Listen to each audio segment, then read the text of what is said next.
আমার lecture 11, lecture মানে কি এটা, এটা আমার 2 সপ্তাহ বেশি লাগবে, 100 পাতার একটা নোট।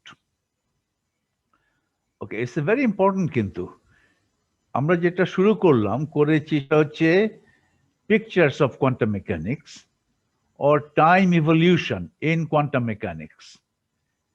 ওকে, এটা আস্তে আস্তে করে এটা শেষ করতে হবে। আসল কথা হলো শুরু করা, শুরু করলে সব জিনিসই শেষ হয়। আমরা শুরু করতে ভয় পাই কিংবা করি ইজি বলে কোনো জিনিস শুরু করি না, শুরু না করলে কোনো জিনিস শেষও করি না। So make a start. আচ্ছা, এখানে তোমাদের যেটা টেক্সট বই শঙ্করে খুব ভালো আছে, আরো ভালো আছে সাকুরাইতে। সাকুরাই চ্যাপ্টার 2, সাকুরাইয়ের চ্যাপ্টার 2টা পড়তে হবে, এখনই পড়তে হবে, নট লেটার, এখন। ওকে, চ্যাপ্টার 2 পড়ি। আচ্ছা, তোমাদের পরীক্ষার কি হলো? পরীক্ষার ব্যাপারে ভুলে উচ্চবাচ্য করো না দেখি, একটা ডেট দিয়ে দেই পরীক্ষার। স্যার আপনি তো স্যার একটা ডেট দিয়ে দিয়েছিলেন। আজকে আমি ডেট দিয়ে দেই। আজকে কয় তারিখ? আজকে হচ্ছে দেখি, 5 তারিখ স্যার। আজকে হচ্ছে 5 তারিখ না? সময় দিই তোমাদের, আগামী মঙ্গলবার। জি স্যার। ওকে, আগামী মঙ্গলবার আমি কি করব, আমি একটু সঙ্গে আলোচনা করে নেব, শফিউলের সঙ্গে আলোচনা করে নেব কিভাবে প্রশ্নগুলো তোমাদের কাছে দিব। তোমাদের সবাইকে ইমেল করে পাঠিয়ে দেবো, এই তো? জি স্যার, এটাই ভালো হয়। ওই দিনেই পাঠাবো। তারপর তোমাদের সময় দেবো, ওই সময়ের মধ্যে তোমরা আবার সাবমিট করবে আমার কাছে। ওকে, ঠিক আছে। তাহলে আগামী এ মাসের 12 তারিখে হচ্ছে মিড টার্ম 1, প্রথম মিড টার্ম। যেটা বলছিলাম, শঙ্কর তো পড়বেই, শঙ্কর তোমাদের প্রাইমারি টেক্সট, দুটোই primary text. Sakurai chapter 2, the best exposition on the pictures of quantum mechanics, on the time evolution in quantum mechanics. ওর মধ্যে পড়তেই হবে, চ্যাপ্টার 2 অফ সাকুরাই। ইনফ্যাক্ট যদি সম্ভব হয়, আমি ক্লাসে আমার নোটে যেটা আছে সাকুরাইয়ের ফুল চ্যাপ্টার করে না। সাকুরাই তো অনেক অ্যাডভান্স টপিক আছে যেটা আমি আলোচনায় আনিনি। তোমাদের যদি সম্ভব হয় সাকুরাই পুরো চ্যাপ্টার 2টা পড়ে ফেলবে এন্টার। অবশ্য আমার নোটে কিছুটা আছে, কিন্তু সব নাই আবার। ওকে, অলরাইট। সো আমরা গত ক্লাসে যেটা করেছিলাম সেটা হচ্ছে টাইম ইভলিউশন অপারেটরটা কি বল, টাইম ইভলিউশন অপারেটরটা কি সেটা ডেরাইভ করার চেষ্টায় আছি আমরা। ওকে, আমরা একটা সিরিজ করেছি। কোন সিরিজটা কোথায়? যেটাকে বলে ডাইসন সিরিজ, এইটা। Time evolution operator capital T over the finite time interval t naught to little t is given by some infinite series consisting of sum of terms, sum over n from 0 to infinity tn. Nth order term is this. Nth term n সংখ্যক time derivative আছে over the integration variables t1, t2, tn. Card integration of the product of the Hamiltonians at different times, ht1, ht2, htn. খেয়াল রাখো h গুলো time dependent এবং h গুলো h at different times do not commute. এখানে ht1 বাঁয়ে আছে, ht2 ডানে আছে, উল্টা করে দিলে কিন্তু হবে না, কারণ তারা কমিউট করে না। এটা I'm assuming the most general case, they not commute. আর এখানে হ্যামিল্টনিয়ান যে অর্ডারে আছে, অর্ডারটা দেখো, t1 is larger than t2, is larger than t3, larger than tn1, larger than tn. From left to right, time decreases. tn হচ্ছে earliest time, t1 হচ্ছে late, না হ্যাঁ latest time. later time মানে t1 বেশি, later time পরবর্তী সময় মানে পরের সময় মানে t1 বেশি, আগের সময়টা কম। ওকে, এখানে tn হচ্ছে earliest time, the latest time।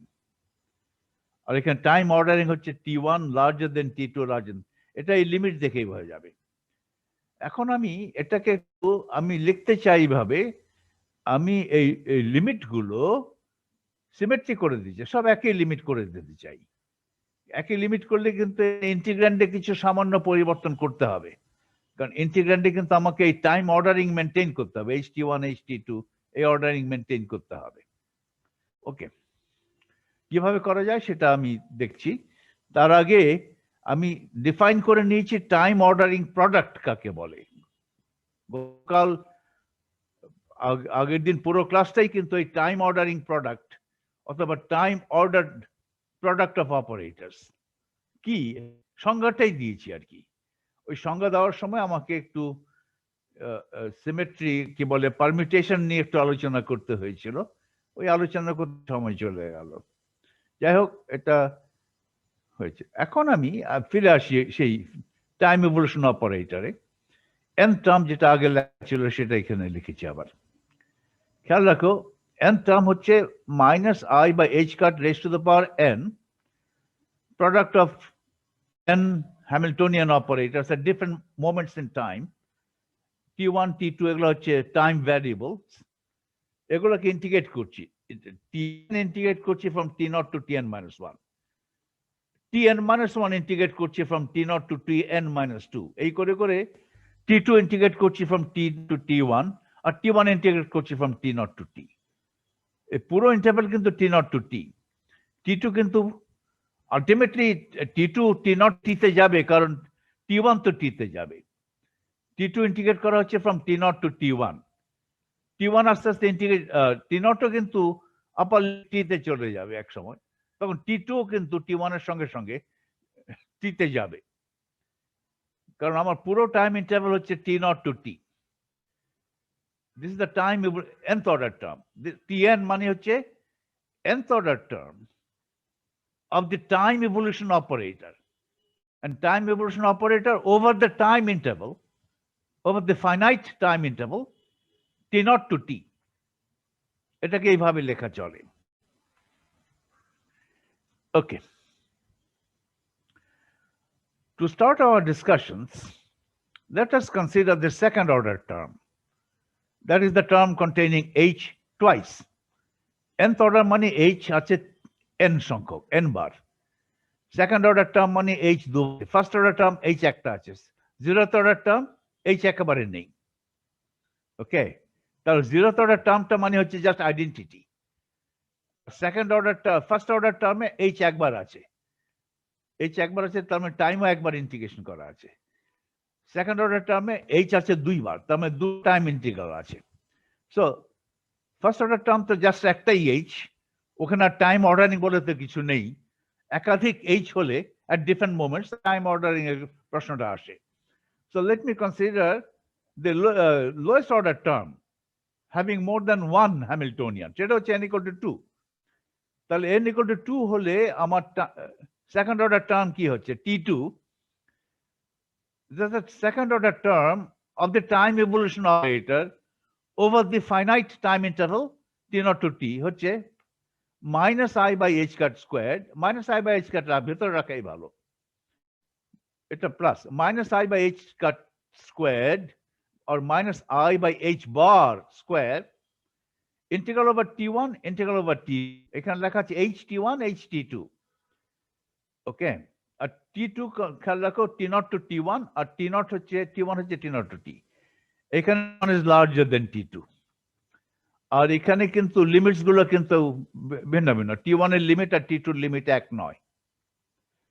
আচ্ছা, that in this equation the times t1 and t2 are ordered in such a way that t1 is always greater than or equal to t2। আমি যখন integration করে যাব তখন automatically limit থেকে আমি বুঝবো যে অটোমেটিকলি সেই রেস্ট্রিকশনটা বজায় থাকবে যে t1 t2 চাইতে বড় হবে, সমানও হতে পারে, কিন্তু সাধারণত বেশিরভাগ সময় t1 t2 চাইতে বেশি থাকবে এই ইন্টিগ্রেশন যখন করব। এই লিমিটে সেটা এনশিওর করে দেবে। So they are ordered in such a way that t1 is always greater than or equal to t2 and that ht1 is on the left of ht2। বড় সময়ের হ্যামিল্টনিয়ানটা বাঁয়ে, ছোট সময়টা ডানে। লেটার টাইম বাঁয়ে, আর্লিয়ার টাইম ডানে। Letter মানে T1 যদি লেটার হয়, T1 এর মান T2 চাইতে বেশি। তাহলে T1 is bigger than T2, তার মানে T1 is later time, T2 is earlier time। এবং earlier টাইমের H ডানে, later টাইমের H বাঁয়ে। উল্টা করে লিখলে কিন্তু ঠিক হবে না, কারণ তারা কমিট করে না। In other words, H at a later time is always to the left of H at an earlier time। খেয়াল রাখো, এই later earlier নিয়ে গন্ডগোল বেঁধে যায়। Region of integration in equation 21 is, আমি T1 T2 প্লেনে, T1 T2 প্লেনে এই রিজন অফ ইন্টিগ্রেশন দেখাতে পারি। রিজন অফ ইন্টিগ্রেশন মানে হচ্ছে এই লিমিট থেকে দেখতে হবে। T2 ইন্টিগ্রেট করে যাচ্ছে T0 to T1, at the same time T1 varies from T0 to T। আমি T1 T2 প্লেনে এই রিজন অফ ইন্টিগ্রেশনটা দেখাচ্ছি। ওকে, y অ্যাক্সিস দিকে দিলাম ধরো T1, x অ্যাক্সিস দিলাম ধরো T2। এখানে ইন্টিগ্রেশন করবো কিভাবে? ধরো T1 এর যে কোনো একটা মান নিলাম, T0 to T এর মধ্যে যে কোনো একটা মান নিলাম, T1 T2 in the within the interval T0 to T inclusive, T1 এর যে কোনো একটা মান নিলাম। তারপর সেই মান T1 এর মান ফিক্স থেকে T2 ইন্টিগ্রেট করে ফেলো from T0 up to that T1। এটা হয়ে গেলে তারপর আবার T1 এ ফিরে এসে T1 এ আরেকটা মান নিলাম, আরেকটা মান নিয়ে আবার ইন্টিগ্রেট করবে T2 from T0 to T1। এই করে করে T1 এর সব মান, এই লিমিট T0 to T এর মধ্যে T1 এর সব মানের জন্য T2 ইন্টিগ্রেশন গুলো করে ফেলবে। তাহলে ইন্টিগ্রেশন লিমিট কি? ধরো y অ্যাক্সিস দিয়েছি T1, x অ্যাক্সিস দিয়েছি T2। এটা T0 থেকে T, এটা T0 থেকে T। T0 থেকে T এর মধ্যে T1 এর যে কোনো একটা মান নাও, ধরো এই মান নিলাম। তারপরে T2 ইন্টিগ্রেশন করা শুরু করো। T2 ইন্টিগ্রেশন শুরু করতে হবে, T0 দিয়ে শুরু করতে হবে, T0 দিয়ে বাড়তে থাকবে ইন্টিগ্রেশন। কোন পর্যন্ত পৌঁছাবে? T1 পর্যন্ত, এখানে শেষ হবে। এই লাইনটা হচ্ছে T1 to T2 লাইন।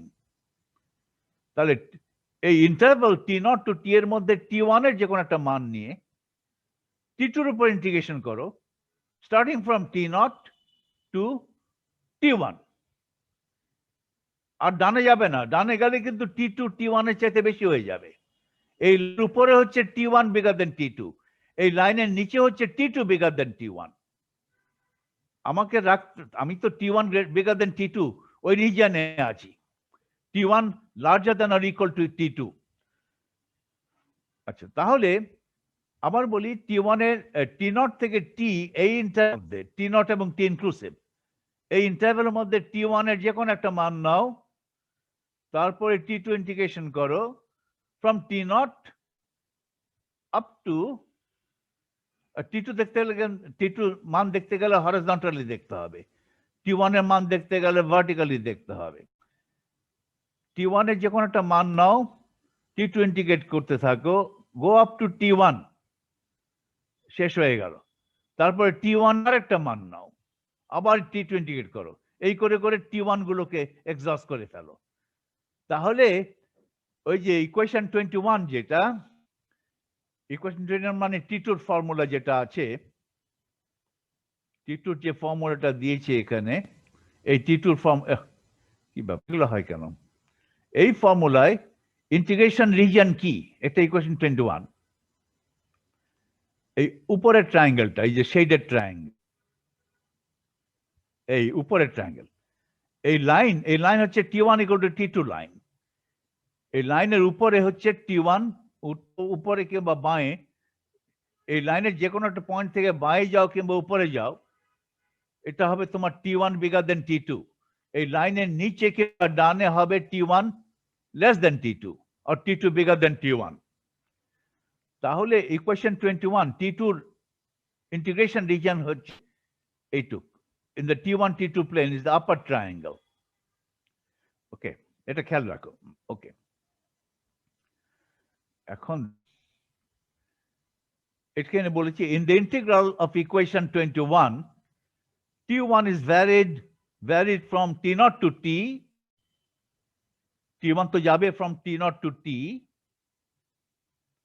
ঠিক আছে, and for each t1 in the range to t, এখানে অঙ্কটা লেখাটা ভুল হয়েছে, আমি যদি এরকম ফার্স্ট ব্র্যাকেট দেই t0 to t, অঙ্কশাস্ত্র যারা পড়েছে তারা এটা মনে করবে যে t0 t ইনক্লুসিভ না, কিন্তু আমি আমার t0 t ইনক্লুসিভ, আর আমার এখানে থার্ড ব্র্যাকেট দেওয়া উচিত ছিল, তাহলে থার্ড ব্র্যাকেট দিলেই মনে হবে, বুঝতে পারবে যে t0 এবং t এন্ড পয়েন্টস গুলো ইনক্লুডেড আছে আমার t1 এর রেঞ্জ।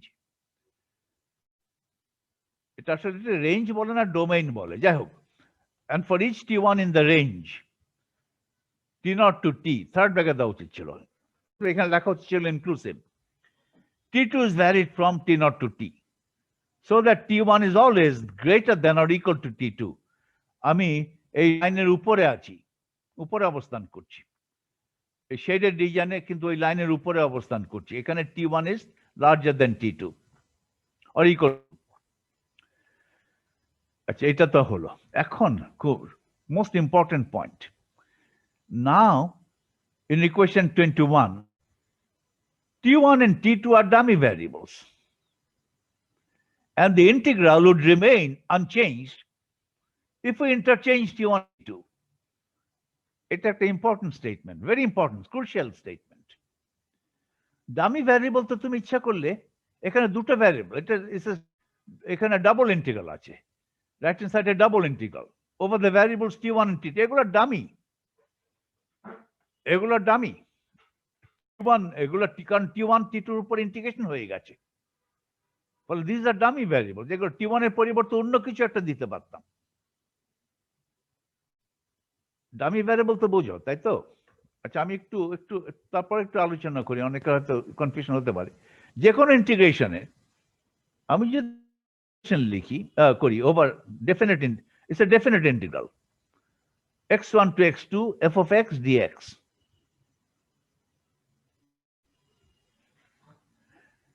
এখানে কিন্তু এই যে ইন্টিগ্রেশন ভ্যারিয়েবল এক্সটা কিন্তু dummy, x1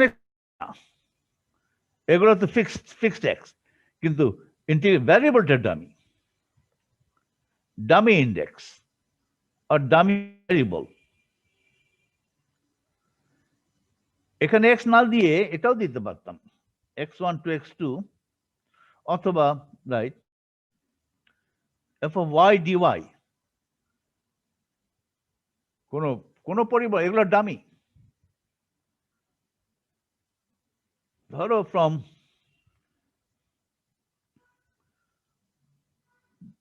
dx dy double integral যদি থাকে, ওকে, f of xy, ধরো এটা 0 to 2, এটা 0 to 1, whatever, xy, both x and y dummy. এখন যদি আমি x এর পরিবর্তে y এর পরিবর্তে x লিখি, তাহলে কি তাহলে এখানে হয়ে যাবে dx, এটাও এখানেও চেঞ্জ করতে হবে, তাহলে তো আমার ইন্টিগ্রেশন সেম থাকবে না? if I interchange the variables, আমার ইন্টিগ্রেশন মান সেম থাকবে, কারণ ইন্টিগ্রেশন কিন্তু ওভার ডেফিনেট লিমিটস, ওই অনেকটা ইন্ডেক্সের মতো, sum over i from 1 to n ai, I লেখা যা, জে লেখা তা, কে লেখা তা, একই কথা, এগুলো ডামি, কারণ এই ইন্ডেক্স আই এর উপরে সাম হয়ে গেছে। এখানে variables x and y dummy, এগুলো কন্টিনিউয়াস বলে এগুলোকে বলছি ইন্ডেক্স, না বলে বলছি ভ্যারিয়েবলস, কারণ এক্স এবং ওয়াই কন্টিনিউয়াসলি ভ্যারি করে। এই কন্টিনিউয়াসলি ভ্যারি করছিল না, i 1 2 3 ডিসক্রিটলি ভ্যারি করছে, সেই জন্য ওয়াই কে বলছি ইন্ডেক্স। সো ইফ I এখানে I is a integration, is a summation index, I টা ডামি, I এর পরিবর্তে জে বলা যায়, আলফা বলা যায়, কে বলা যায়। এখানে integration over definite limits of x and y, over x and y, x and y টা ডামি। তাহলে আমি এখানে এক্স ও ওয়াই যদি চেঞ্জ করে লিখি, dy by dx, লিমিটটা সেম রাখবো 0 to 2, 0 to 1, okay, f of yx, কি কথা, x and y ইন্টারচেঞ্জ করা যায়, আমার ইন্টিগ্রেশন তো ওই ফর্মে আছে, আমার যে ইন্টিগ্রেশনটা আছে t2 যে ইকুয়েশন 21 এ যেটা আছে, t1 এর পরিবর্তে t বলো, t2 এর পরিবর্তে t1 বলো, এখানেও চেঞ্জ করে দাও, তাহলে এখানেও চেঞ্জ করতে হবে, যেখানে t1 সেখানে t2 বলো, ওকে। এটা কিন্তু ইম্পর্টেন্ট পয়েন্ট, এটা তোমাদের এটা ইম্পর্টেন্ট পয়েন্ট। আচ্ছা আমার এখানে, আচ্ছা আমি একটু আমার এটা t2 ইকুয়েশনটা আমি আমার খাতায় লিখে নিই, এটা তোমাদের একটু দেখাতে হবে আবার। t2 from t0 over the time interval t0 to t is equal to minus I by h cut squared integral t1 from 0 t0 to t, এটা t0 টা 0 হতে পারতো, t2 from t0 to t1 h t1 গুণ h t2। এখন t1 t2 যদি interchange করো তাহলে কি হবে,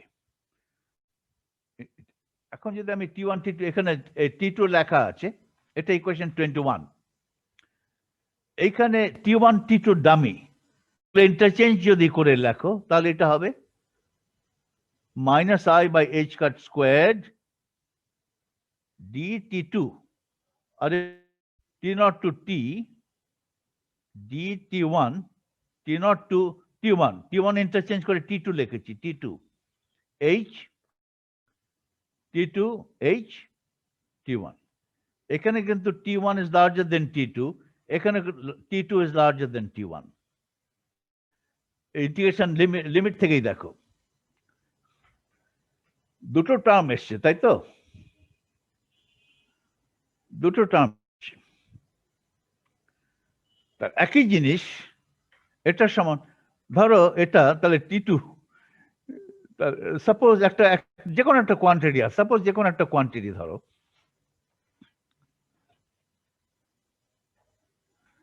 ধরো x সমান সমান a, আবার a সমান সমান b, তাহলে x equal to a plus b করে 2 দিয়ে ভাগ দিলেই তো হয়, একই কথা তাই না, এটা তো আইডেন্টিটি। তাহলে t2 কে আমি এভাবে লিখবো, এই প্রথম টার্ম আর দ্বিতীয় টার্ম যোগ দিয়ে 2 দিয়ে ভাগ দেব, 2 দিয়ে ভাগ দিলে তো হয়ে যাবে, হবে না, সমান হবে।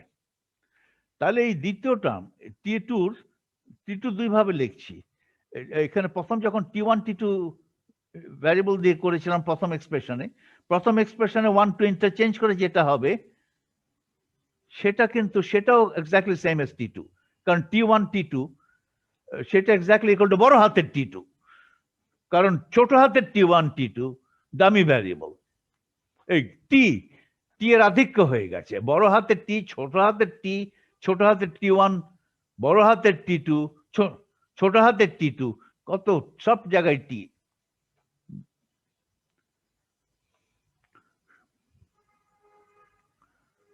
ওকে, এখন দেখো এটাই বলছি এখানে, এটা is a very important point.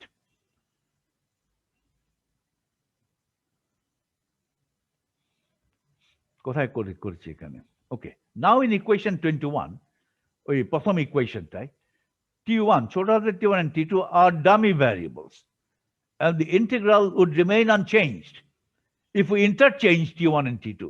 Thus we could write, ওই আগের ইকুয়েশন যেটা ছিল ইকুয়েশন 21 এ, সেখানে t1 t2 ইন্টারচেঞ্জ করে দাও, তাহলে ক্যাপিটাল t2 লেখা হবে minus I by h cut whole squared t2 t0 to t dt t1 t0 to t2 h t2 h t1,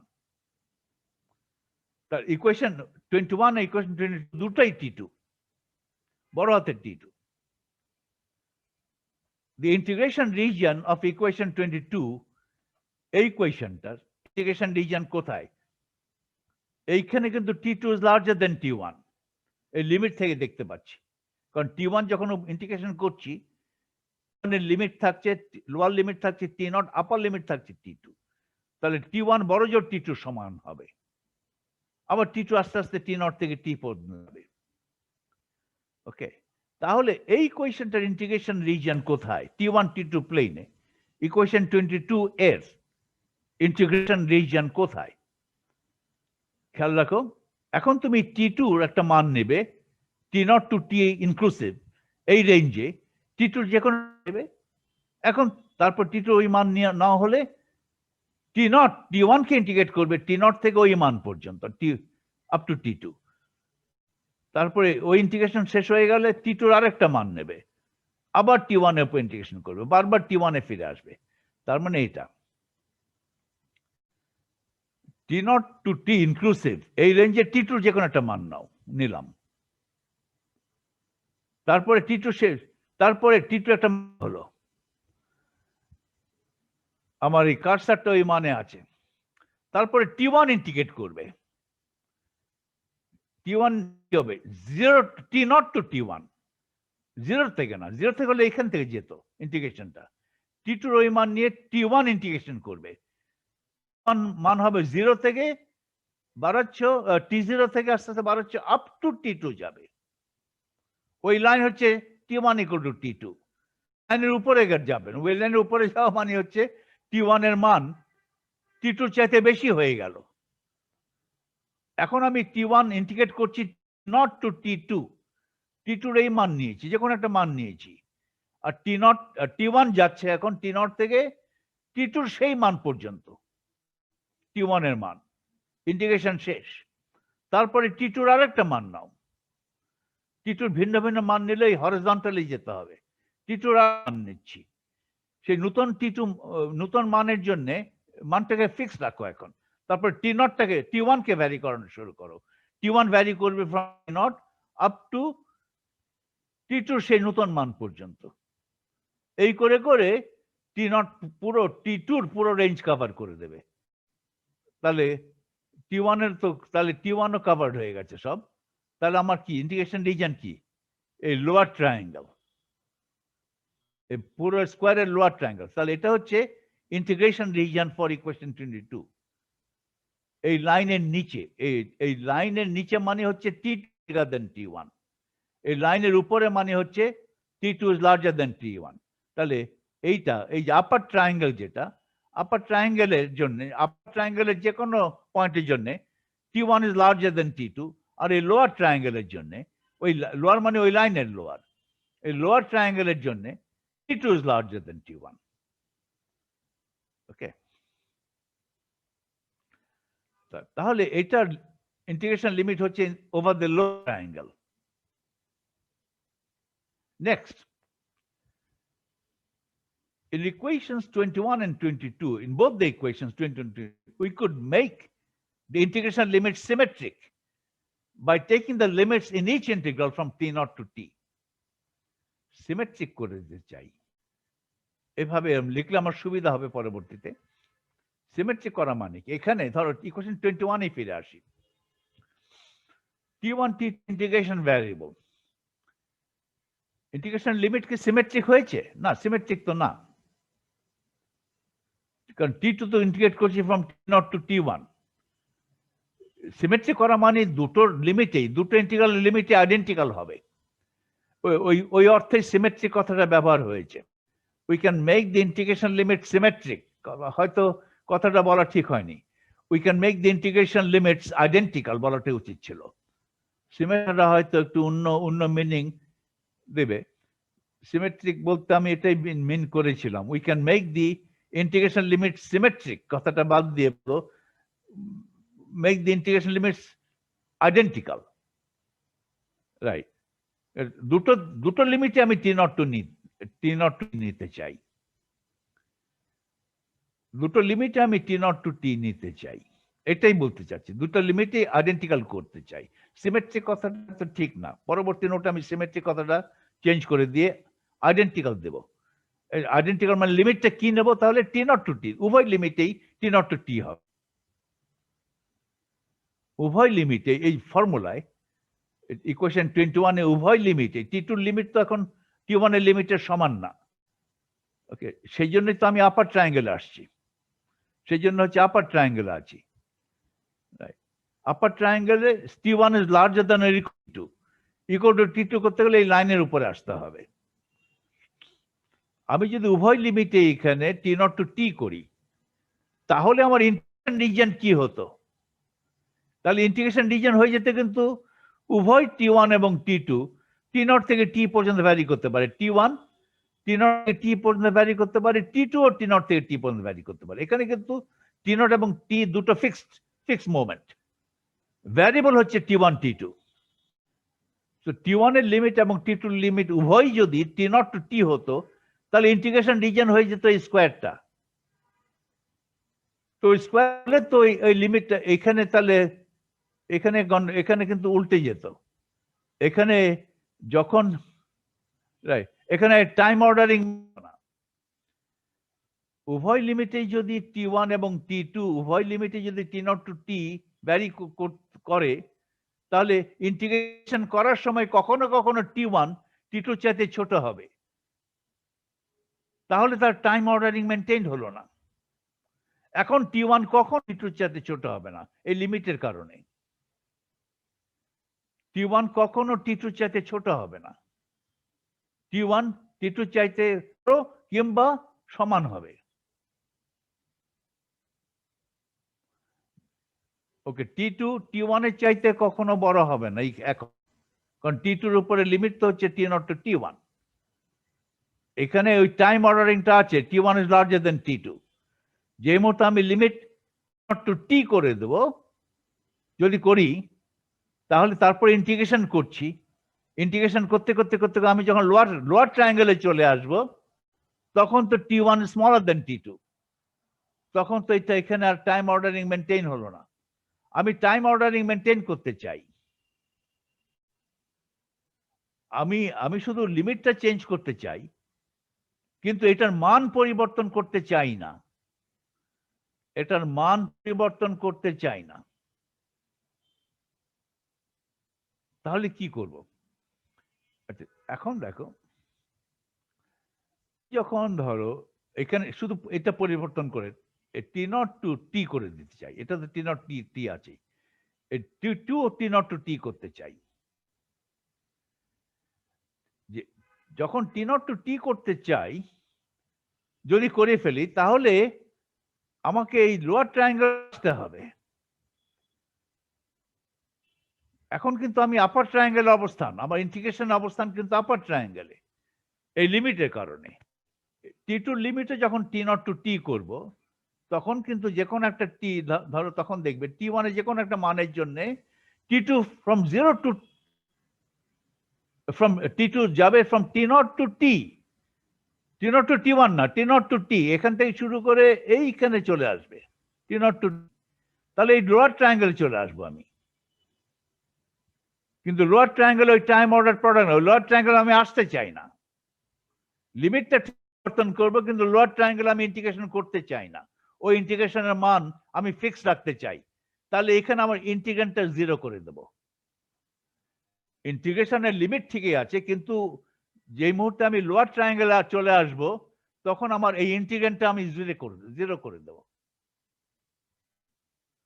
আর আপার ট্রায়াঙ্গেলে যখন আছি, তখন আমার এখানে ইন্টিগ্রেশনটা যা আছে এখানে তাই থাকবে। এটা কিন্তু বুঝতে হবে। তো যখন লিমিটটা টি টুর লিমিট টি নট টু টি করব, তখন কিন্তু আমাকে over the full square integrate করতে হবে। কখনো কখনো আমি আপার ট্রায়াঙ্গেলে থাকবো, আপার ট্রায়াঙ্গেলে যখন টি ওয়ান টি টুর অবস্থান হবে, তখন কিন্তু ইন্টিগ্রেশন যা আছে সেটা থাকবে। লোয়ার ট্রায়াঙ্গেল অবস্থান হবে এই লিমিটগুলো এই T one T two vary করার সময়, লোয়ার ট্রায়াঙ্গেলে এটার মান আমি জিরো করে দেবো, ইন্টিগ্রেশনের মান জিরো করে দেবো। আর আপার ট্রায়াঙ্গেলে টি ওয়ান টি আছে এখন, H T one H T two সেটাই থাকবে, কারণ আপার ট্রায়াঙ্গেলে T one is bigger than T two. তাহলে আমি কি করতে পারি? আমি তাহলে এখানে আমি এটা করে দিতে পারি, এখানে টি নট টু টি করে এখানে একটা দিয়ে দেবো, এখানে মাঝখানে এখানে বাম পাশে বসিয়ে দেবো থিটা টি ওয়ান মাইনাস টি টু, তাহলে তো আমার হয়ে যাবে থিটা টি ওয়ান মাইনাস টি টু। আর কিচ্ছু করতে হবে না, খুব সোজা। তা আমি ধরো এটাকে ইয়ে করি, এক মিনিট, আমি ওই টি টু ইকুয়েশন ওয়ানটা আবার একটু লিখে নেই।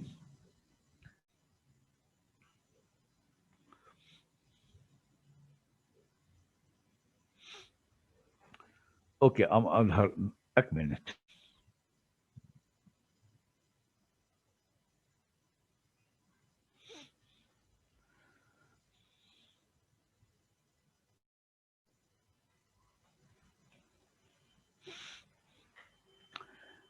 এইভাবে লিখেছি, আমার এখন লিমিট আছে T2 লিমিট আছে T0 1 আর T1 এর লিমিট আছে T0 to T। আমি দুটোর লিমিট আইডেন্টিক্যাল করে দিতে চাই, সিমেট্রিক করে দিতে চাই না, আইডেন্টিক্যাল। সিমেট্রিক কথাটা ভুল। Equal to -i by h cut square, দুটোর লিমিট আইডেন্টিক্যাল করে দেই, dt1 dt2 t0 to t। আর এই টাইম অর্ডার চেঞ্জ করতে চাই আমি। ইন্টিগ্রেশনটা এমন ভাবে যাবে যে প্রত্যেকটা পয়েন্টে, ইন্টিগ্রেশন পয়েন্টে, ইন দ্য ইন্টিগ্রেশন রিজিয়ন প্রতিটা পয়েন্টে এই T1 বিগার দেন T2 থাকবে। কিন্তু এইভাবে লিমিট থাকলে কিছু কিছু T1 স্মলার দেন T2 হবে। তাহলে আমি কি করতে চাই? আমি সবসময় T1 লার্জার দেন T2 মেনটেন করতে চাই এই ইন্টিগ্রেশনে। এই ইন্টিগ্রেশন আমি সবসময় T1 লার্জার দেন T2 এই রেস্ট্রিকশনটা মেনটেন করতে চাই। এই ফর্মুলায় এই রেস্ট্রিকশন হচ্ছে from the limits T0 to T1 বলেই T1 তো আপার লিমিট, T2 এর ইন্টিগ্রেশনে T1 টা আপার লিমিট। তাহলে T1 T2 চাইতে বড় বা সমান, T1 T2 চাইতে ছোট নয়, T1 টা বড়। এই রেস্ট্রিকশনটা এখানে মেনটেন করতে চাচ্ছি এই ইন্টিগ্রেশনে। কিন্তু T0 to T লিমিট দিলে এখন এই লিমিট দ্বারা ওই রেস্ট্রিকশন হবে না, অর্ধেক সময় হবে। অন্য সময় T2 T1 এর চাইতে বড় হয়ে যাবে। আমি যদি লোয়ার ট্রায়াঙ্গেলে চলে আসি, তাহলে আমি সেই রেস্ট্রিকশনটা মেনটেন করতে চাইলে কি করব? আপার ট্রায়াঙ্গেলে আমার ইন্টিগ্রেন্ট যা আছে সেটাই থাকবে, সেটা T1 minus T2 H T1 আপার ট্রায়াঙ্গেলে T1 is larger than T2, এটার মান তো 1। লোয়ার ট্রায়াঙ্গেলে এটা শূন্য হয়ে যাবে। আমি বলছি যদিও আমি ইন্টিগ্রেশন লিমিটটা বাড়িয়ে লোয়ার লিমিটটা ইনক্লুড করলাম, কিন্তু লোয়ার লিমিটটা আমার ইন্টিগ্রেন্টটা শূন্য করে দিলাম। লোয়ার লিমিটে lower ট্রায়াঙ্গেলে T1 is smaller than T2, তাহলে এটা 0, তাহলে তখন ইন্টিগ্রেন্টটা 0। এই থিটা ফাংশনের সাহায্যে আমি লোয়ার ট্রায়াঙ্গেলে যেখানে T1 is smaller than T2 সেখানে আমি ইন্টিগ্রেন্টটা শূন্য করে দিলাম।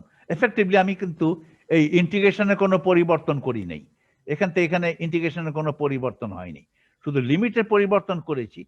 লিমিটের পরিবর্তন করে একটা অ্যাডিশনাল রিজিয়ন আমি ইন্টিগ্রেশনের আওতায় এনেছি, কিন্তু ওই অ্যাডিশনাল রিজিয়ন ইন্টিগ্রেন্টটা আবার শূন্য করে দিয়েছি, তাহলে কোনো চেঞ্জ হয়নি। ওকে, এটা ইন্টারেস্টিং, দেখো কিভাবে করছি।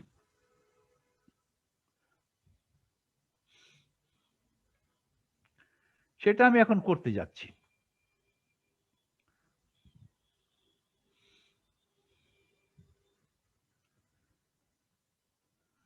নেক্সট এখানে একটু পড়ি। In equations 21 and 22, we could make the integration limits symmetric, limits identical, taking the limits in each integral from T0 to T. Symmetric, এটা symmetric বলা হচ্ছে, বলতে পারো symmetric, identical, symmetric। ঠিক আছে, আমি খেয়াল রাখো ইকুয়েশন 21 এবং 22 কিন্তু একই জিনিস।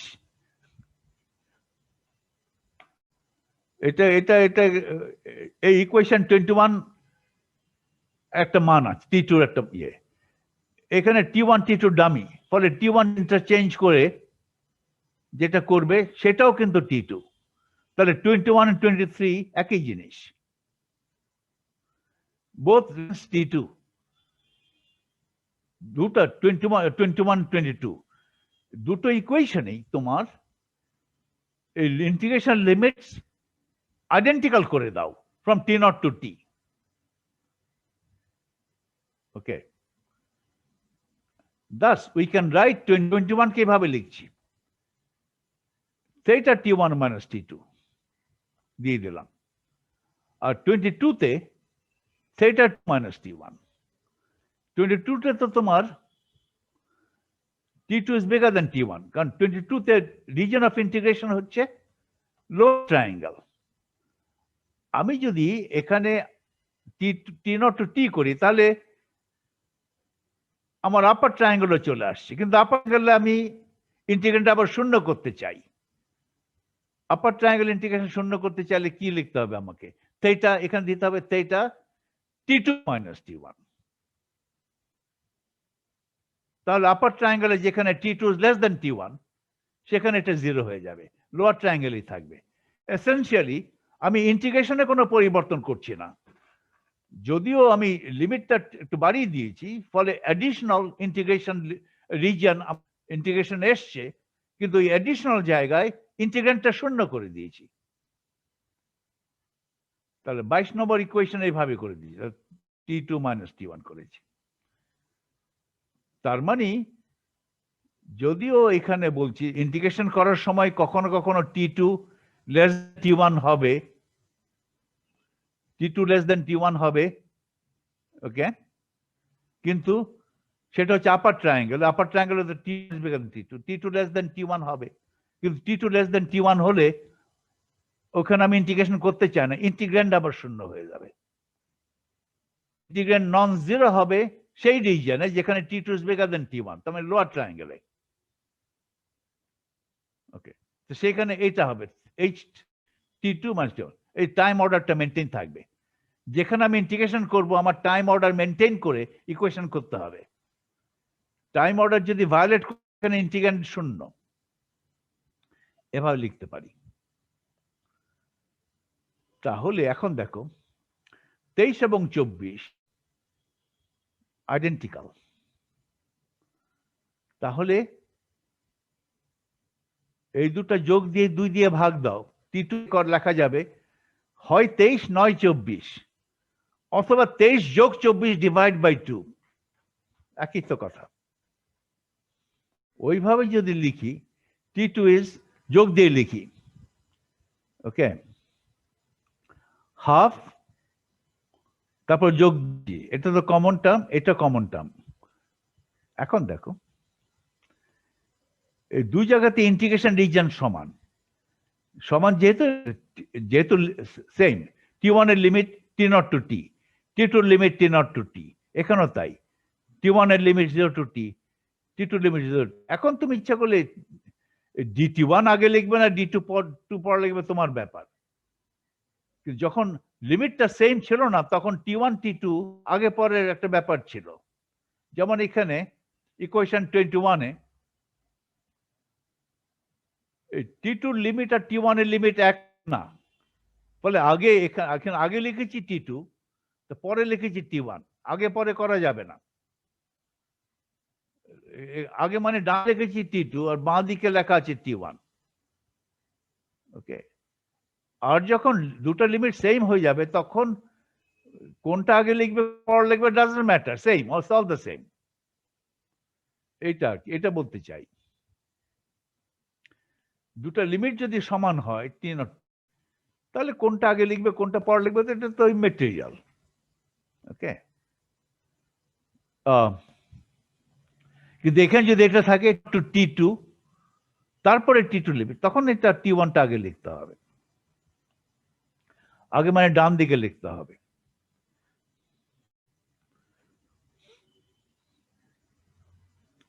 তাই করছি। তাহলে এই দুটো যোগ দিয়ে 2 দিয়ে ভাগ দেব, 2 দিয়ে ভাগ যাবে, এটা কমন হবে, এটাও কমন হবে, ইন্টিগ্রেশন সাইন যোগ হবে কি ইন্টিগ্র্যান্ডের যোগ হবে, সেটা t1 minus t2, এটা ইন্টিগ্র্যান্ড যোগ দিচ্ছি। এই যে থার্ড ব্র্যাকেটের ভেতরে যেটা আছে সেটা ইন্টিগ্র্যান্ড হল, সেটা কি? সেটা তো time order product of ht1 ht2, আর 2 মানে হচ্ছে 2 ফ্যাক্টোরিয়াল। এটা হচ্ছে T2 এর formula with time order product. আমার দেখো ইন্টিগ্রেশন লিমিট সেম, T1 এর limit T0 to T, T2 limit T0 to T। ফলে এই ইন্টিগ্রেশন করার সময় কখনো কখনো অর্ধেক সময় T1 T2 চাইতে বেশি থাকবে, বাকি অর্ধেক সময় T2 T1 এর চাইতে বেশি থাকবে। কিন্তু এখানে টাইম অর্ডার প্রোডাক্ট দিয়েছে এটা, T1 যখন T2 চাইতে বেশি থাকবে তখন বেশির জন্য যে হ্যামিল্টনিয়ান, বেশি আর্গুমেন্টের জন্য যে সেটা বাই থাকে। আবার ইন্টিগ্রেশন করতে করতে যখন T2 বড় হয়ে যাবে তখন এটা বাই ফেলতে হবে, টাইম অর্ডার প্রোডাক্ট। তাহলে T2 হলো এইটা 1/2 factorial minus I by H squared dt1 dt2, লিমিটটা দেখো, খেয়াল রাখো, T0 to T, T0 to T, dt1 dt2, H T1 T2, time, এখানে টাইম অর্ডার প্রোডাক্ট আসছে। আচ্ছা, এখন তুমি থার্ড অর্ডার টার্মে যাও, থার্ড। ওকে, এখানে তিনটা, তো আমি T3 তিনটা আসবে। T3 হচ্ছে minus I by H cut cubed, তিনটা ইন্টিগ্রেশন, প্রথমটা বলছি dt1, পরেরটা dt2, তারপরটা dt3। খেয়াল রাখো লিমিটস কিন্তু আইডেন্টিক্যাল না, T0 to T2, T3 limit, T2 limit T0 to T1, আর T1 এর লিমিট T0 টু T। তাহলে T1 T2 T3 হাইপার প্লেনে, যেটা আঁকা যাবে না, অথবা একটা ভলিউম চিন্তা করতে পারি, indicate T1 T2 T3 hyper plane মানে ভলিউম। ধরো T1 T2 T3 হাইপার প্লেনে ইন্টিগ্রেশন রিজিয়নটা কোথায়, আমি ডায়াগ্রাম আঁকছি না কিন্তু বলছি আর কি। T1 T2 T3 হাইপার প্লেনে জিওমেট্রিক্যাল ল্যাঙ্গুয়েজ ব্যবহার করছি, হাইপার প্লেনে এইখানে এই ইন্টিগ্রেশন রিজিয়ন কোথায়, সেই জায়গায় যেখানে T1 larger than equal to T2, T2 larger than equal to T3, এইটা, এই রেস্ট্রিকশনটা মেনটেন করতে হবে। T1 T2 T3 হাইপার প্লেনে যে কোনো জায়গায় আমি ইন্টিগ্রেশন করছি না, T1 T2 T3 হাইপার প্লেনে সেই জায়গাতে ইন্টিগ্রেশন হচ্ছে যেখানে T1 এর মান T2 চাইতে বেশি কিংবা কম, বেশি কিংবা সমান, উপর যে পড়ি T2 এর মান T3 চাইতে বেশি কিংবা সমান।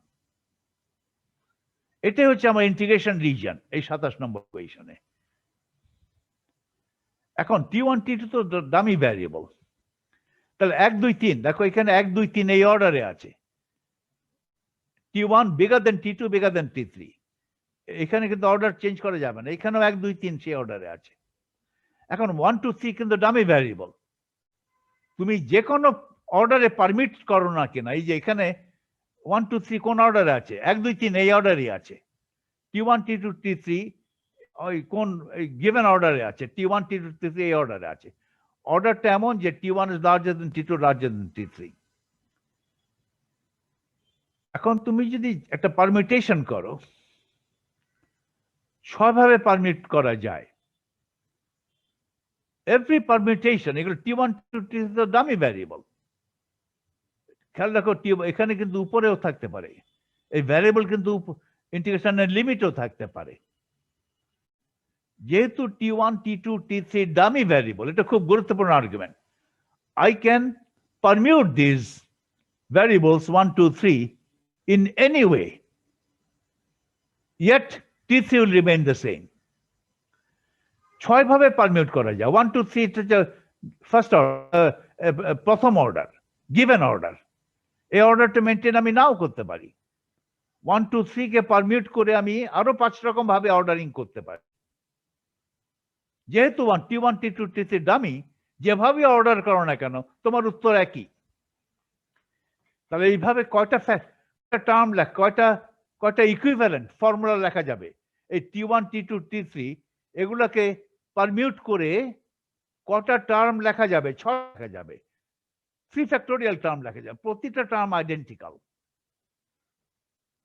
ওকে, যেমন T3 আছে, এটা হচ্ছে গিভেন অর্ডারে আছে 1 2 3, লেফট টু রাইট অর্ডারিং যদি দেখি 1 2 3, T1 T2 T3, আমি এখন পারমিউট করে লেফট টু রাইট অর্ডার পরিবর্তন করছি, করলে আমার T3 কোনো হেরফের হবে না, কারণ T1 T2 T3 dummy variable.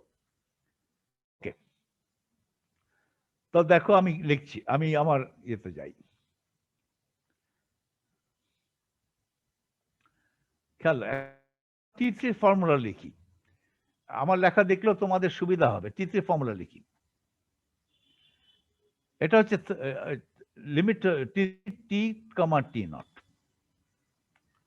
এটা হচ্ছে, এটা third order minus I by H cut cubed. আমি অর্ডার যখন লিখি আমার পক্ষে 1 2 3 এটা আমার প্রথমে আসে, DT1 DT2 DT3, ইন্টিগ্রেশন 1 2 3, তিনটে ইন্টিগ্রেশন 2 1 3, এভাবে চিন্তা করে না কেউ, রাইট? করতে পারতাম, আমি যখন প্রথমবারই আমি লিখতে পারতাম DT2, তারপরে DT1, তারপরে DT3, কিন্তু সাধারণত লোকে তো 1 2 3 সেই অর্ডারে যায়, আমি সেই অর্ডার মেনটেন করি, আমি রাইট লিখি বলে সেই অর্ডারে যাচ্ছি, লেফট টু রাইট সেই অর্ডার। আর আরবি ভাষী লোকজন যখন লিখবে সে রাইট টু লেফট লিখবে, আমি লিখি, আমরা লিখি লেফট টু রাইট 1 2 3, তিনটা ইন্টিগ্রেশন আছে, DT1 DT2 DT3, লিমিট দিতে হবে T0 from T3 limit T0 to T2, integration variable কিন্তু লিমিটও থাকতে পারে, T2 লিমিট হচ্ছে T0 টু T1, T1 হচ্ছে T0 টু T, আর এখানে আছে H T1 H T2 H T3। এই লিমিট থেকে, লিমিটটাই আমাকে বলছে যে আমি T1 T2 T3 সেই হাইপার প্লেনের সেই অংশে আছি যে অংশে T1 is bigger than equal to T2 bigger than equal to T3, সেই অংশের মধ্যেই আমাকে ইন্টিগ্রেশনটা করে নিতে হবে। হাইপার প্লেনের বাইরে গেলে, বাইরে যাচ্ছে, হাইপার প্লেনের এই অংশের বাইরে গেলে যদি আমার যেতে হয় লিমিটটা চেঞ্জ করে দিই এখানে, তাহলে আমি ওখানে থিটা ফাংশনের সাহায্যে সেটাকে শূন্য করে দেব। যাই হোক, এখন আমি বলতে চাই 1 2 3 ডামি, এই অর্ডারে না লিখে যদি অন্য যে কোনো অর্ডারে লিখতে পারতাম, আমি যদি 2 3 1 এই অর্ডারে লিখতাম,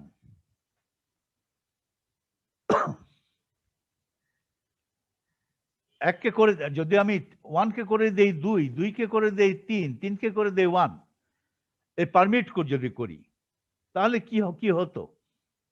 তাহলে হতো সমান, তাহলে তো সমান হবে, DT1 কে T2 বলি, T2 কে 1 বলি, 3 কে সরি 1 কে বলি 2, আর এই 2 এর জায়গায় 2 কে বলবো 3 আর 3 কে বলবো 1, এই পারমিউটেশন করতে পারি। এগুলো তো ডামি, কোনো পরিবর্তন হবে না, করে দেখো, equal to minus I by H cut cubed integral, তিনটা ইন্টিগ্রাল, 1 কে বলেছি 2 DT2, 2 কে বলেছি 3 T3, 2 এর জায়গায় 3 এনেছি, ইন্টারচেঞ্জ করছি আর কি, DT2 প্রথমে আনলাম, তারপরে মাঝখানে দিয়েছি DT3, তাহলে 1 এর পরিবর্তে লিখছি 2, 2 এর পরিবর্তে লিখছি 3, 3 এর পরিবর্তে লিখছি 1, লিমিটটা কি হবে? T0 টু T2, 2 হয়ে যায় T0 টু T3, 3 এর লিমিট কি হবে? T0 টু কি হবে? T1, T1 কে বলছি T2, আর T2 লিমিট কি হবে? T0 to T, R H T2 H T3 H T1, প্রথমটা এবং দ্বিতীয়ের মধ্যে তফাৎ কি? একই, ইন্টিগ্রেশন করলে কোনো তফাৎ নেই। আমি এখানে 1 2 3 এই অর্ডারে না লিখে 2 3 1 এই অর্ডারে লিখলাম, এগুলো কি ইয়ে করেছে, এখানে তো ইন্টারচেঞ্জ করি কিছু ইন্টারচেঞ্জ করেছে বললে, দুইটা হলে বলে ইন্টারচেঞ্জ, দুইটার বেশি হলে আর ইন্টারচেঞ্জ বলে না। দুটার বেশি হলে আমি ইন্টারচেঞ্জ করতে পারি, একটাকে ফিক্স রেখে অন্য দুটার মধ্যে একটা আরেকটাকে ইন্টারচেঞ্জ করতে পারি। অথবা সেটাই, কোনো কিছুকে যদি তিনটার মধ্যে যদি কাউকে ফিক্স না রেখে অর্ডার পরিবর্তন করে, সেটাকে তার ইন্টারচেঞ্জ বলা যাবে না, সেটা বলা হবে পারমিউটেশন। যাই হোক, 1 2 3 এটা পারমিট করে অন্য অর্ডারে লিখলাম 2 3 1, তার মানে 1 কে বললাম 2, 2 কে বললাম 3, আর 3 কে বললাম 1। আবার খেয়াল রাখো উপরেও কিন্তু থাকবে, এই যে এখানে উপরে কিন্তু আমার ইন্টিগ্রেশন ভ্যারিয়েবল থাকতে পারে লিমিটের মধ্যে, এখানে নাই। টি নট টি তো ইন্টিগ্রেশন ভ্যারিয়েবল না, টি নট একটা ফিক্স মোমেন্ট ইন টাইম, টি আর একটা fix moment in time. 1 2 3 T1 T2 T3 এই তিনটাই হচ্ছে ভ্যারিয়েবল। এখন এটার মধ্যে কোনো তফাৎ নাই, একই তো। তাহলে যতভাবেই তুমি ইয়ে করো না কেন, পারমিট করো না কেন, 6 ভাবে করা যাবে 3 ফ্যাক্টোরিয়াল ওয়েতে, সব আইডেন্টিক্যাল রেজাল্ট দিচ্ছে। আচ্ছা, কিন্তু এক এক পারমিউটেশন কিন্তু আমাকে ফর এভরি পারমিউটেশন ওই T1 T2 T3 হাইপার প্লেনে ইন্টিগ্রেশনটা নিয়ে যাচ্ছে ভিন্ন জায়গায়, একই জায়গায় না। যেমন আমি যখন T1 T2 করছিলাম, T2 যখন করছিলাম, তখন ইন্টারচেঞ্জ করলে আপার ট্রায়াঙ্গেল থেকে লোয়ার ট্রায়াঙ্গেল আসে এই T1 T2 প্লেনে, অথবা T1 T2 হাইপার প্লেন আর প্লেন একই কথা, সেখানে প্লেনে আপার ট্রায়াঙ্গেল থেকে লোয়ার ট্রায়াঙ্গেলে চলে যাই। এইখানে T1 T2 T3 হাইপার প্লেনের এক রিজন থেকে আরেক রিজনে চলে যাই আমি যখন একটা পারমিউটেশন করি, কিন্তু ইন্টিগ্রেশনের মান সেম থাকে। প্রত্যেকটা রিজনে এইচ গুলো এমন ভাবে সাজানো থাকে যে they obey the time ordering that H for a later time sits to the left of H at an earlier time. A time ordering বজায় থাকে। যেমন এইখানে T2 is bigger than T3, bigger than T1. ওকে, তাহলে আমি কিন্তু এই T1 T2 T3 hyper প্লেনের ভিন্ন জায়গায় এসে গেছি। এইখানে ছিল T1 T2 T3 হাইপার প্লেনের সেই অংশ যেখানে T1 is larger than T2 larger than T3। এখন কিন্তু আমি আছি কোথায়, এই ইন্টিগ্রেশন যখন করব, কোন জায়গায়? T1 T2 T3 হাইপার প্লেনের কোন জায়গায়? সেই জায়গায় যেখানে T2 is bigger than T3 bigger than T1, অন্য জায়গায়, কিন্তু ইন্টিগ্রেশনের মান সেম। ওকে, এইভাবে করে যাচ্ছি। তাহলে এইভাবে ছয়টা টার্ম লেখা যাবে, বিকজ 6টা লেখা যাবে। এখন ধরো এটাই দেখছি, ধরো ওই অরিজিনাল অর্ডারে আছি T1 T2 T3। এখন এইখানে T1 is larger than or equal to T2, T2 is larger than equal to T3। আমি যদি লিমিট সেম করে দেই T3, okay,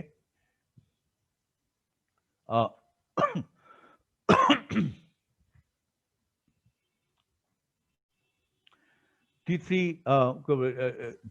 T0 to T করি, T2 T0 to T করি, T1 O T0 to T করি, তাহলে কি হবে? আচ্ছা, কি হবে?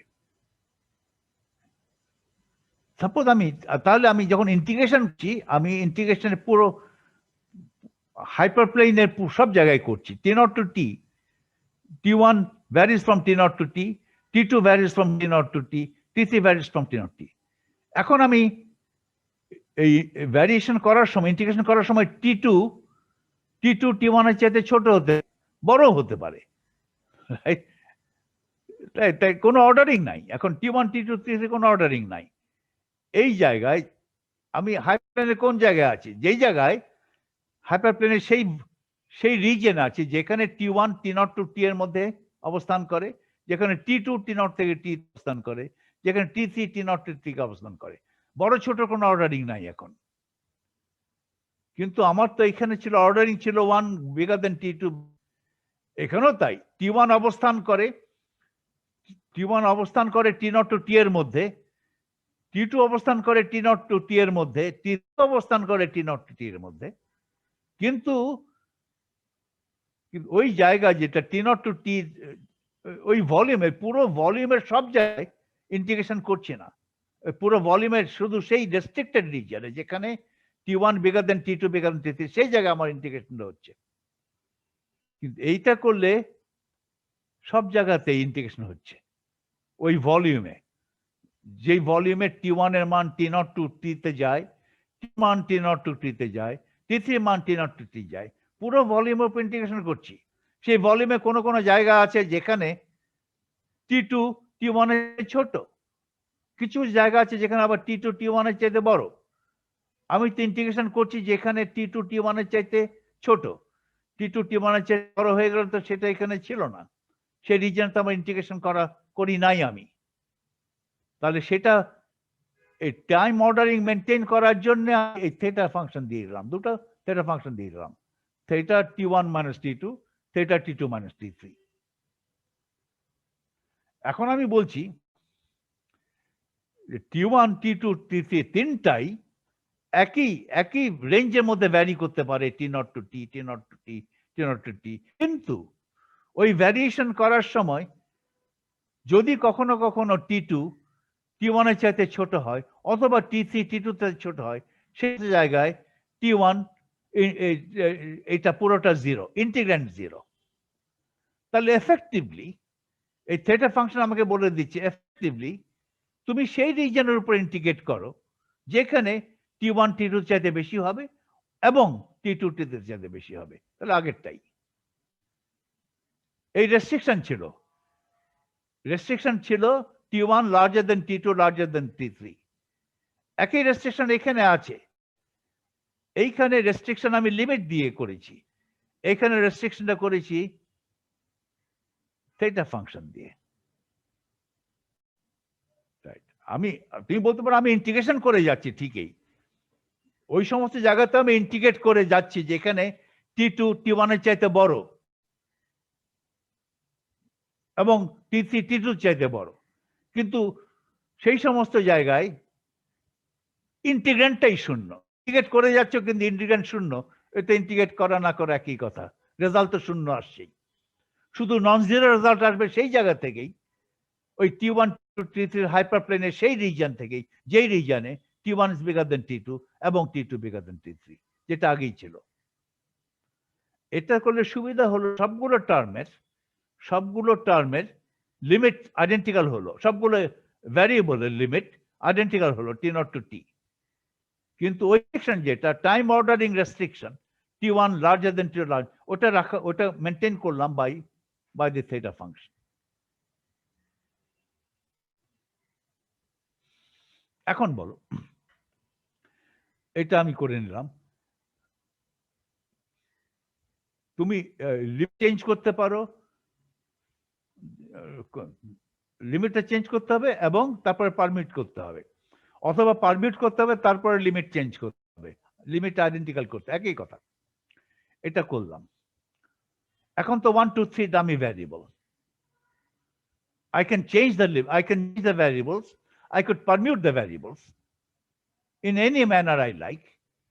6 ভাবে করা যাবে সব মিলে, ইনক্লুডিং দ্য অরিজিনাল অর্ডার। এখানে আছে 2 3 সেই অর্ডারে আছে। Theta T1, I can permute the variables in any order, yet I get the same result, কারণ এগুলো T1 T2 ডামি ভ্যারিয়েবল। তাহলে এখানে 6টা রেজাল্ট আছে, তাহলে আমি এটাকে এইভাবে লিখতে পারবো।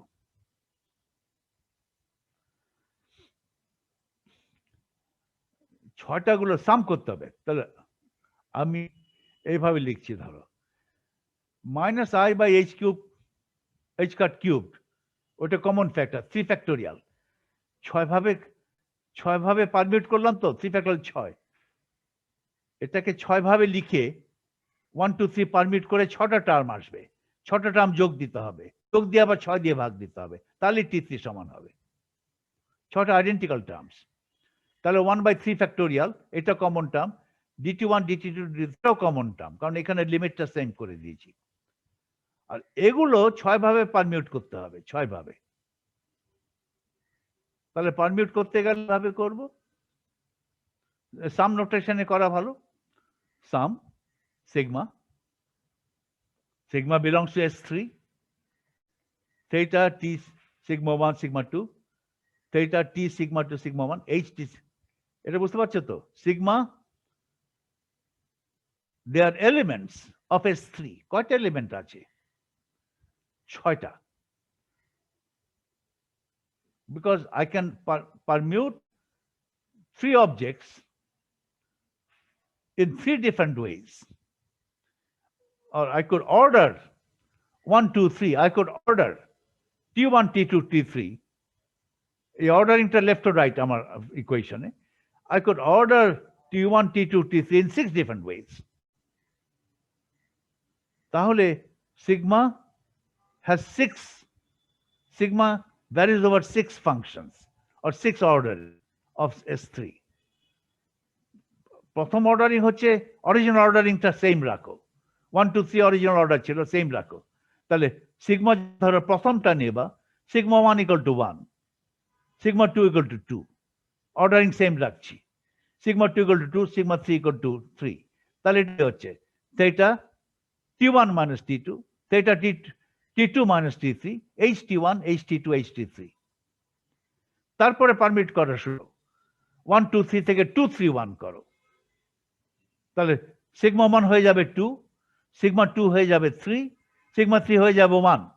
তাহলে theta T2 minus T1, 2 3 1, T2 minus T3, T3 minus T1, H2, H3, H3, এভাবে 6 ভাবে লেখা যাবে। ওকে, তার মানে এটাই তো হচ্ছে, এটা কি যে সামের পরে সাম সহ এই পুরো জিনিসটা কি? এটাই তো হচ্ছে time order product of HT1, HT2, HT3 is the time order product of HT1, HT2, HT3। এটা হচ্ছে অরিজিনাল অর্ডারে লিখেছে 1 2 3, সেই অর্ডারে আমরা সাধারণত লিখে থাকি। তারপরে এটা যতভাবে সম্ভব পারমিউট করো, কিন্তু এই অর্ডার মেনটেন রাখো, পারমিট করো। কিন্তু পারমিট করলে যখন দেখা যাবে যে H2 আগে হয়েছে, কিন্তু T2 তখন T2 আগে হলে যেটা আগে হবে সেটা বড় হবে, সেটা মেনটেন করতে চাই, তাহলে থেটা ফাংশন দিতে হবে। এই যে তার মানে টাইম অর্ডার অপারেটরে time ordering of multiple operators, এর মধ্যে ওই থেটা ফাংশন হবে, অর্ডারিংটা চেঞ্জ করবে, কিন্তু ওই টাইম অর্ডারিং মেনটেন করতে হবে। 1 2 3 অর্ডার চেঞ্জ হবে, কিন্তু ওই অর্ডার চেঞ্জ হলো এমন ভাবে মেনটেন লিখতে হবে যে T2 is bigger, ordering change হবে আবার অর্ডার চেঞ্জ মানে কি? এটা টাইম অর্ডার করছি HT1, HT2, HT3,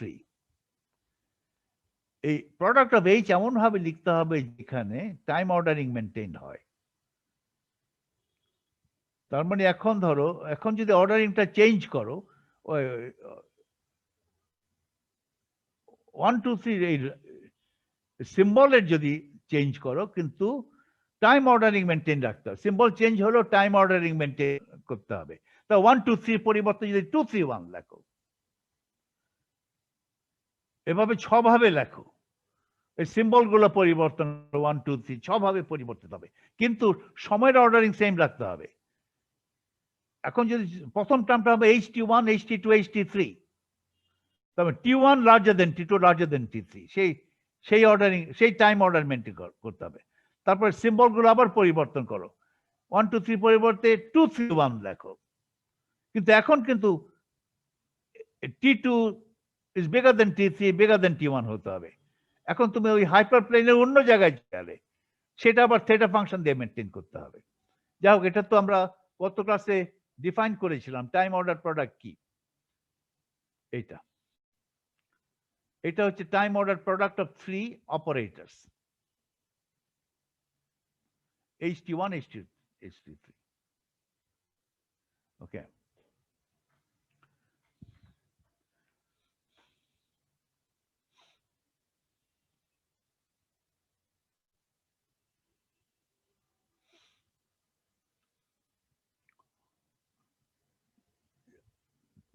time ordering হচ্ছে এটা, এটা ফর্মুলা। এখন আমি nth টার্মে আসলাম, nth minus I by H cut n dt1 dt2 H, এভাবে গেল। আবার সে একই কথা, সিন্স T1 T2 Tn আর ডামি ভ্যারিয়েবলস, আমরা তো প্রথমে 2, তারপরে 3, তারপরে এভাবে করে করে একটু কনফিডেন্স বাড়লো আর কি। কনফিডেন্স বাড়ার পরে nth জেনারেল টার্মটা এখন হ্যান্ডেল করছি। আগের থেকে কনফিডেন্স বেশি থাকলে প্রথমবারেই এক চোটেই জেনারেল টার্মের এক লাফে চলে আসতাম।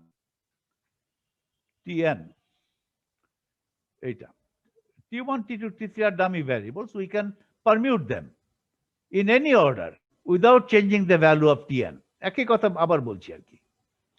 Since there are n factorial elements of the permutation group Sn of n objects, we have, আগে পারমিট করছি, এখানে পারমিট করছি, আগে লিমিটটা আগের তিন দিয়ে যখন আলোচনা করছিলাম তখন আগে লিমিট চেঞ্জ করেছি, পরে পারমিট করেছি। কখন পারমিট করবে, কখন লিমিট চেঞ্জ করবে তোমার ব্যাপার। পারমিটও করতে হবে, লিমিটও চেঞ্জ করতে হবে, লিমিট চেঞ্জ করে আইডেন্টিক্যাল করে দিতে হবে।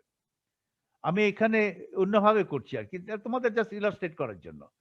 Since there are n factorial elements of the permutation group of Sn, we have, আগে পারমিট করে নেই, লিমিটটা পরে চেঞ্জ হবে। এটা কি করলাম, I'm summing over sigma, I'm summing over all the orderings, I'm summing over all the possible ordering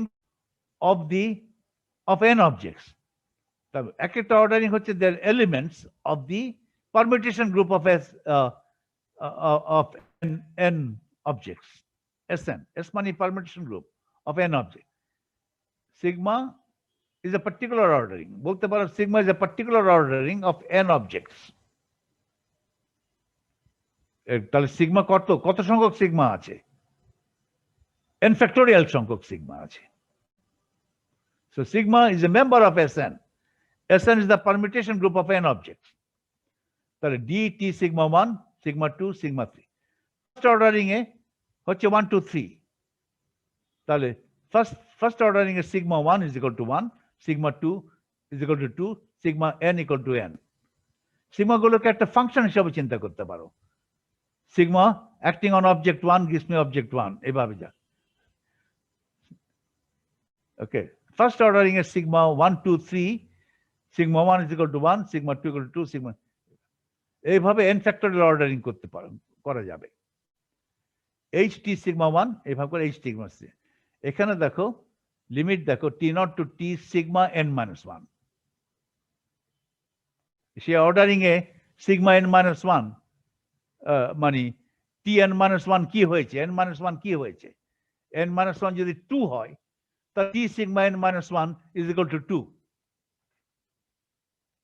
t sigma 1 a particular ordering সিগমাতে 1 কি হয়েছে, 1 যদি 5 হয় t sigma 1 equal to 5, তাহলে এখানে ফাইনাল 5, তাহলে t5, আর তাহলে ফাইনালটা হবে t5।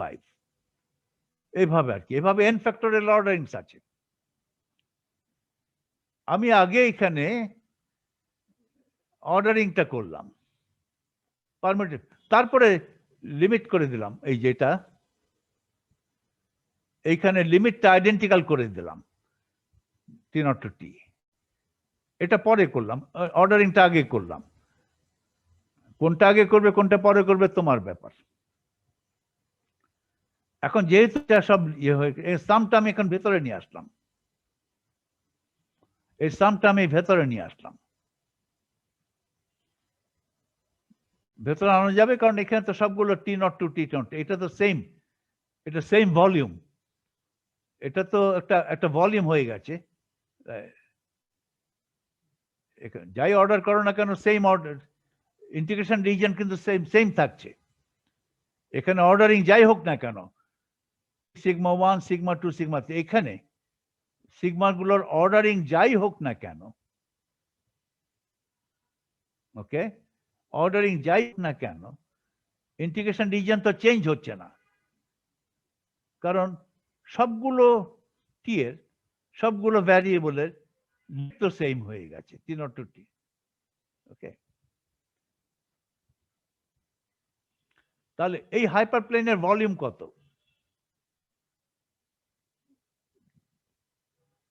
যেই হাইপারপ্লেনের, এখানে কত n dimensional hyperplane, T1 T2 T3 up to Tn, এই n সংখ্যক ভ্যারিয়েবল নিয়ে একটা n ডাইমেনশনাল হাইপারপ্লেন হলো। এই হাইপারপ্লেনের রেঞ্জ হচ্ছে T1 হচ্ছে 0 টু T, T2 হচ্ছে 0 টু T, সবগুলো ভ্যারিয়েবল ফ্রম 0 টু T। এই হাইপারপ্লেনের ভলিউম কত, অথবা এই হাইপারপ্লেনের এরিয়া কত? হচ্ছে T minus T naught raised to the power n, right? এখন অর্ডারিং যাই করো না কেন, এখন 1 কে আগে লেখো, 2 কে পরে লেখো, অথবা 2 কে আগে লেখো 1 কে পরে, একই তো রেজাল্ট, ভলিউম তো অপরিবর্তিত থাকছে। ফলে সিগমাটা আমি ভেতরে নিয়ে আসতে পারি, আর এখানে আর সিগমা লেখার দরকার নেই। এখানে ধরো DT1 DT2 DT3 এভাবে লেখো, যে কোনো অরিজিনাল অর্ডারে লেখো। অরিজিনাল অর্ডারে লিখলে যা ভলিউম, অর্ডার চেঞ্জ করলে এখানে একই তো ভলিউম। ওই ভলিউমটা হচ্ছে T minus T naught raised to the power n, কারণ সবটা সিমেট্রিক লিমিট। তো তাই করছি, এই শুধু সামটা ভেতরে নিয়ে আসছি, আর এখানে অরিজিনাল অর্ডারে লিখছি DT1 DT2। অন্য অর্ডারে লিখতে পারতে তুমি DT2 DT1 করে লিখতে পারতে একই, আর সাম ওভার সিগমা এখানে নিয়ে এসছি। আর what is this? Is the time ordered product of HT1 HT2 HTN. Okay, গতকাল অনুযায়ী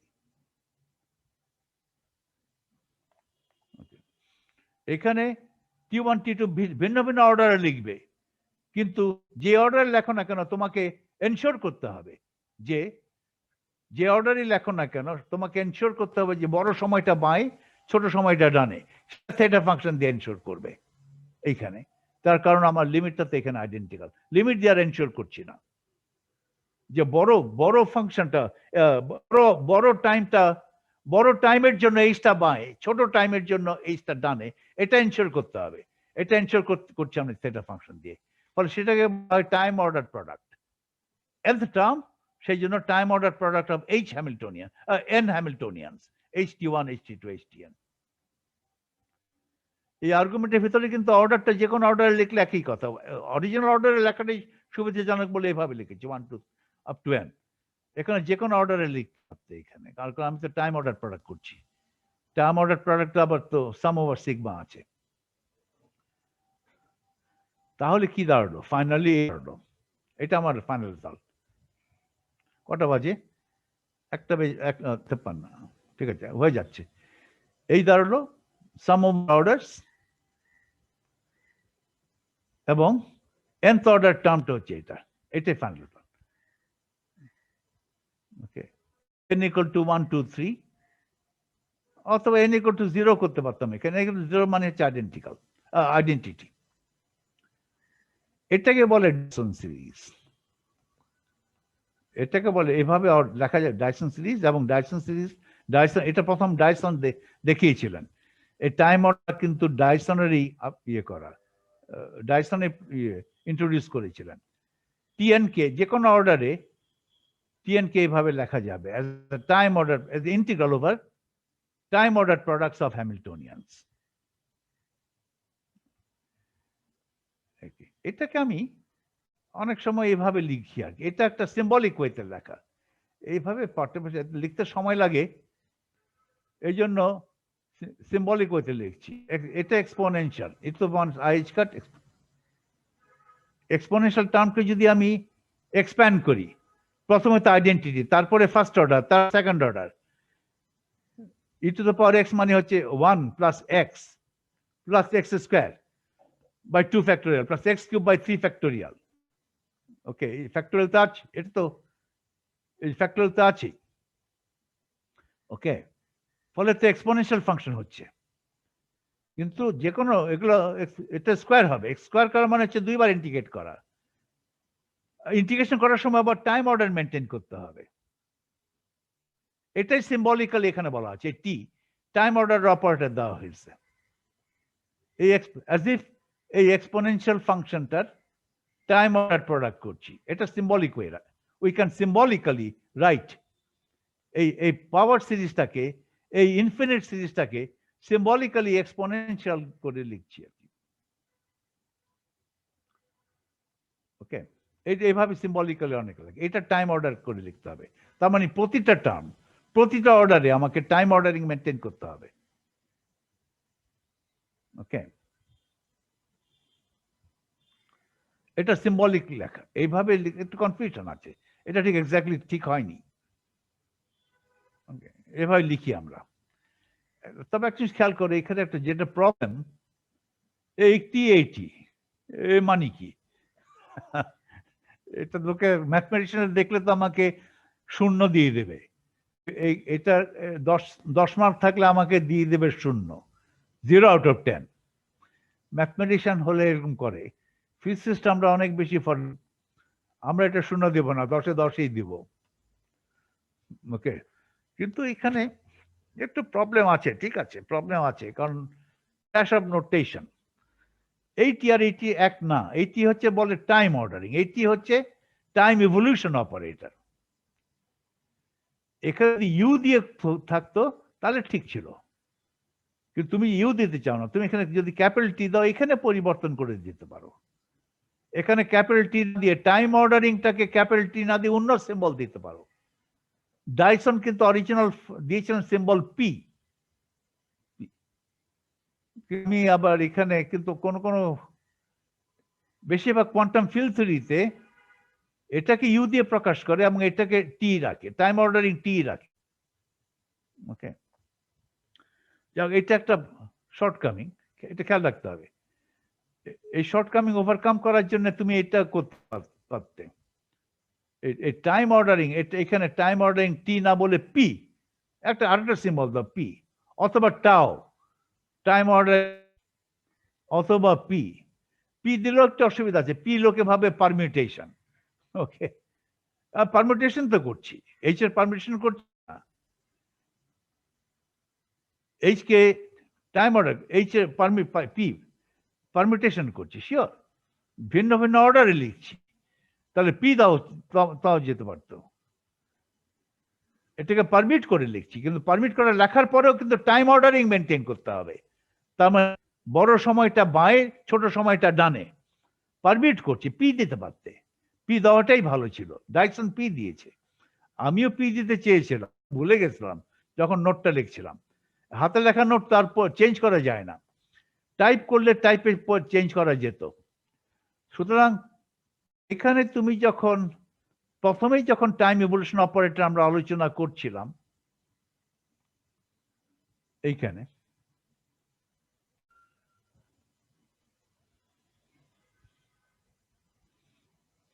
এখন আসি নাই,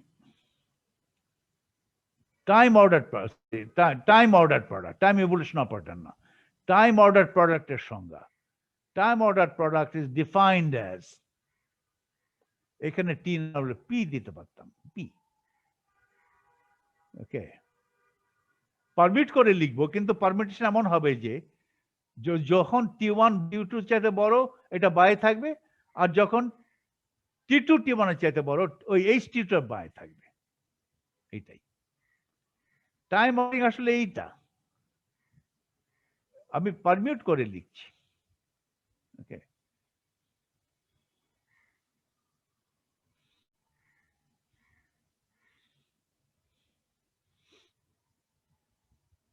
তাহলে এইখানে যদি পি দিতাম তাহলে আমার এখানে সব জায়গায় পি পি পি দিয়ে যেতাম, রাইট? তাহলে টাইম অর্ডারিংটা হতো পি, কারণ টাইম অর্ডারিং এ তো পারমিটেশন করতে হয় পি, আর টি হতো তোমার টাইম ইভলিউশন, তাহলে আমার সুবিধা হতো।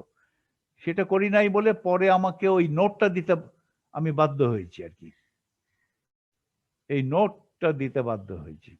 কোথায় এই নোটটা? তাহলে এইখানে আমার এইটুকু হচ্ছে 29, 30, 31, এটাই হচ্ছে আমার মূল ব্যাপার।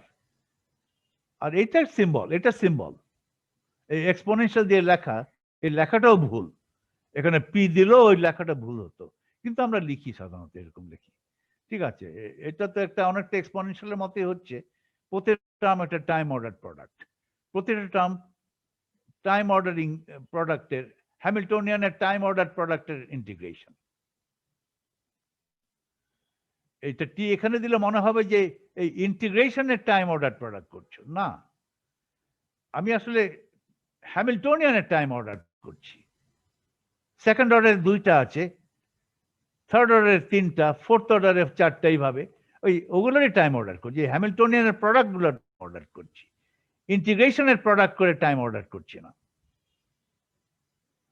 এই জন্য বলছি এটা সিম্বলিক্যালি লেখা। এখানে ওই ভুলটা আছে, যে এটা হচ্ছে যে এই ইন্টিগ্রালের টাইম অর্ডার করছে, না, আমি করছি ইন্টিগ্র্যান্ডের টাইম অর্ডার প্রোডাক্ট করব। ইন্টিগ্র্যান্ড হচ্ছে প্রোডাক্ট অফ এইচ। আর ঠিক আছে, ঠিক, আর এটা ঠিক এটার এক্সপোনেনশিয়ালও না, রাইট?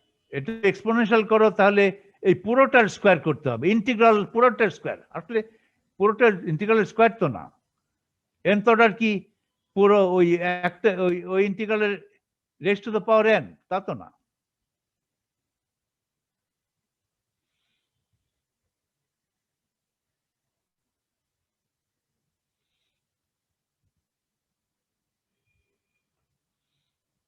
তা নয় কেন? কারণ আমি তো ইন্টিগ্রালের টাইম অর্ডার প্রোডাক্ট করি নাই, আমি ইন্টিগ্র্যান্ডের টাইম অর্ডার প্রোডাক্ট করেছি। সুতরাং এটা ওয়ান ডাইমেনশনাল ইন্টিগ্রালের n পাওয়ার করলে এটা আসবে না। ওয়ান ডাইমেনশনাল ইন্টিগ্রাল হচ্ছে dt1 ht1 t0 to t, এটা raise to the power n করলে এটা নয়। যাই হোক, এটা সিম্বলিক, এটা ভুল আছে, অনেক ভুল আছে। তার মধ্যে আমার ভুলটা হলো এখানে এই ক্যাপিটাল টি, এই ক্যাপিটাল টি এক, সিম্বল এক হয়ে গেছে। আর এই ভুলটা সবাই ইচ্ছাকৃত ভুল করে, আর সোজা করে লেখার জন্য। ওকে, আজকে এখানে থাকলো তাহলে। এটা কিন্তু খুব গুরুত্বপূর্ণ ব্যাপার, এটা তোমাদের বুঝতে হবে। এখানে আর্গুমেন্ট কি হলো, তোমার মনে হতে পারে কি হলো, কোন আর্গুমেন্টটা কোথায়, কি করলাম আমি রিরাইট করলাম, আর কিছু না। এখানে টাইম অর্ডার করে লিখতে হবে এমন কোনো কথা নেই। আমি ওখানেই একেবারে প্রথম স্টেপে এত টাইম অর্ডারিং দিকে বদান না করে ওখানেই থেমে যেতে পারতাম, তাও হতো, তাও সে আমার টাইম অর্ডার দিয়ে কেন লিখতে হবে এভাবে লেখার, আমি তো কোনো জাস্টিফিকেশন দেইনি কেন করতে হবে, ওই লেখাটার অসুবিধা কি ছিল? কেসটি করে যখন এখানে এসে শেষ করেছিলাম, এখানে তো শেষ করতে হবে, এখানে টাইম অর্ডার প্রয়োগ করি না, এইখানে এটাই ঠিক আছে, এটা আমার ফাইনাল। তারপরে এখানে টাইম অর্ডার প্রোডাক্ট করে লিখছি, রাইট? টাইম অর্ডার প্রোডাক্ট করে এখানে লিমিটটা আইডেন্টিক্যাল করে দিচ্ছি, এত শত না করলেও তো হতো, এটি এখানে শেষ করতে পারতাম। ওকে, পারতাম, কিন্তু টাইম অর্ডার করে করলে সুবিধা হয়, মানে টাইম অর্ডার করে এখানে লিমিট আইডেন্টিক্যাল করলে পরবর্তীতে ক্যালকুলেশনের সুবিধা হয়। সেই সুবিধাটুকু তো আমি আর ডেমনস্ট্রেট করছি না। আমি যেহেতু ডেমনস্ট্রেট করছি না, সেহেতু আমি এখানে থেমে গেলে পারতাম, থামলাম না আর কি, গেলাম ওই পর্যন্ত। যারা তোমরা ফিল থিওরি, ভবিষ্যতে তোমরা ফিল থিওরি করবে, তো তোমাদের জন্য লাগবে তখন এই টাইম অর্ডার প্রোডাক্ট দিয়ে ফর্মুলা, আমার জন্য আর লাগবে না। আমি টাইম অর্ডার প্রোডাক্ট দিয়ে কোনো ক্যালকুলেশনই করব না।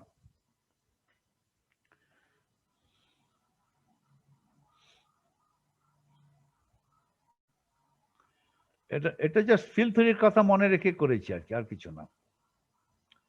এই টাইম অর্ডার প্রোডাক্টের সংজ্ঞা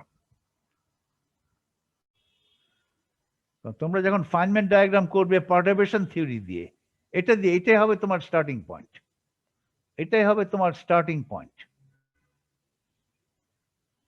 আমি যে এই ফাইনাল ফর্মুলা যেটা দিয়েছি, এই তিনটাই, এটাই হবে তোমার স্টার্টিং পয়েন্ট। তোমার হ্যামিল্টনিয়ান অপারেটর দেওয়া থাকবে, ওকে। আর তোমরা যদিও 4 ডাইমেনশনাল ইয়ে করবে, আমি এখানে তো রিলেটিভিটি মেনটেন চেষ্টা করে নেই, তোমরা একই জিনিস করবে in 4 dimensional notation, in relativistically covariant manner, সেটা অন্য, কিন্তু একই ফর্মুলা ব্যবহার করবে। তোমরা এই টাইম এভলিউশন অপারেটর ব্যবহার করবে, ওকে, ফাইনম্যান ডায়াগ্রাম ডিডিউস করার সময়। তো আমি আজকে এখানেই থামলাম। I stop here.